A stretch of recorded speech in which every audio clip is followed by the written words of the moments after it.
India के मारूफ आलिम शाही इमाम पंजाब के बयानात के लिए मौलाना उस्मान थेरेपी को सब्सक्राइब करें।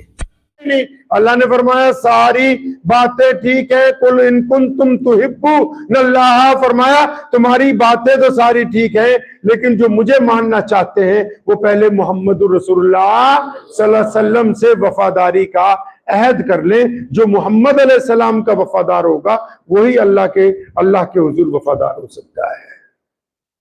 तो ये जो मैं तहमीद बांध रहा हूं आपसे, ये सिर्फ शान रसूल सल्लल्लाहु अलैहि वसल्लम नहीं है, वो तो इतनी बुलंद है कि कोई इंसान उसको बयान नहीं कर सकता। आपको बताने का मकसद ये है कि वो जात जिसकी इतनी फजीलतें हैं, उस जात ने जब इंकशाफ किया मक्के के लोगों के सामने,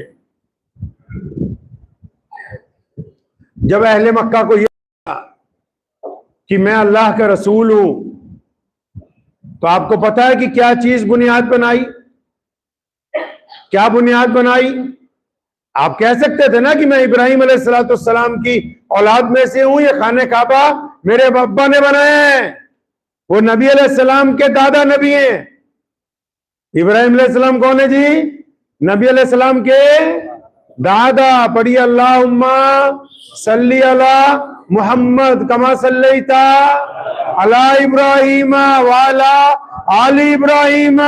हर एक नमाज में उनके बड़े दादा अब्बू का नाम लेता है।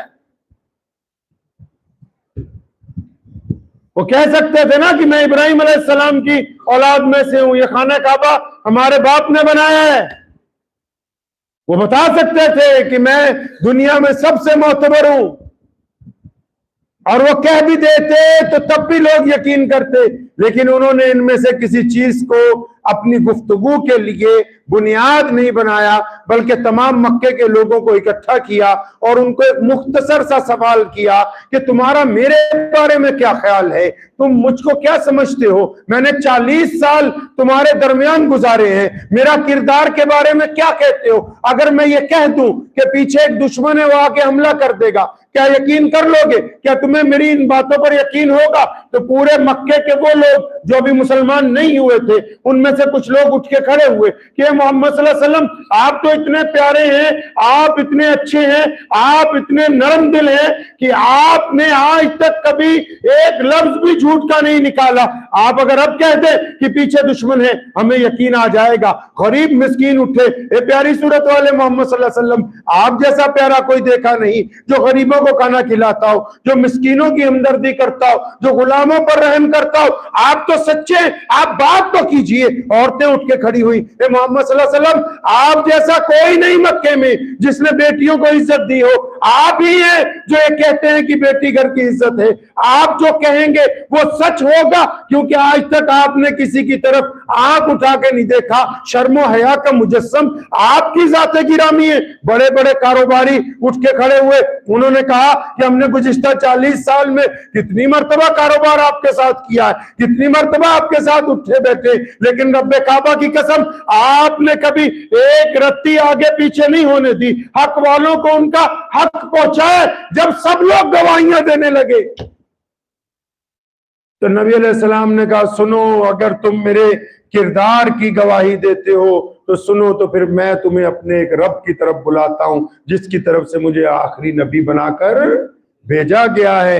मौलवियों, नबी अलैहिस्सलाम ने अपनी बुनियाद के अंदर जो पत्थर रखा दीन की, वो अल्लाह तबारक व तआला की तरफ से दी गई फजीलतें नहीं थी। उन्होंने अपने किरदार की बात सबसे पहले रखी कि आओ हमारे किरदार को देखो, और अगर तुम्हें लगता है और तुम्हें यकीन है कि इस जैसा किरदार कायनात में कोई नहीं, तो फिर आओ मेरे हाथ के ऊपर बैठ करके अल्लाह और उसके रसूल सल्लल्लाहु अलैहि वसल्लम के सहाबी बन जाओ।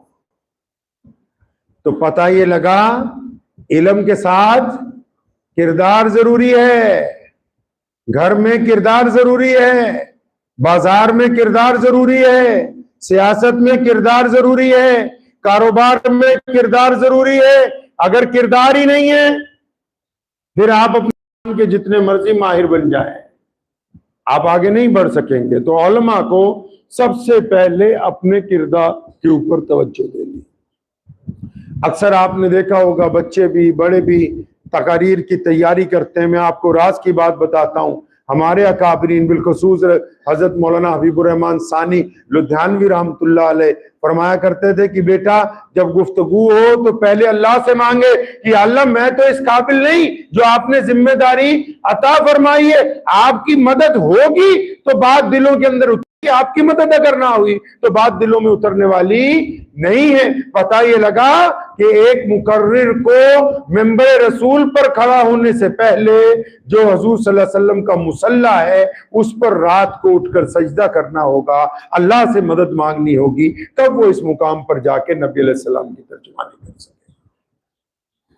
जिनकी इस्लाह के लिए बात करेंगे उनसे अल्लाह से मांगेंगे, फिर अल्लाह से मांगेंगे कि अल्लाह हमने अपना काम किया, आका असल काम तो आपका है, दिलों को फेरने वाली तो जात आपकी है, वो हमारी नहीं है।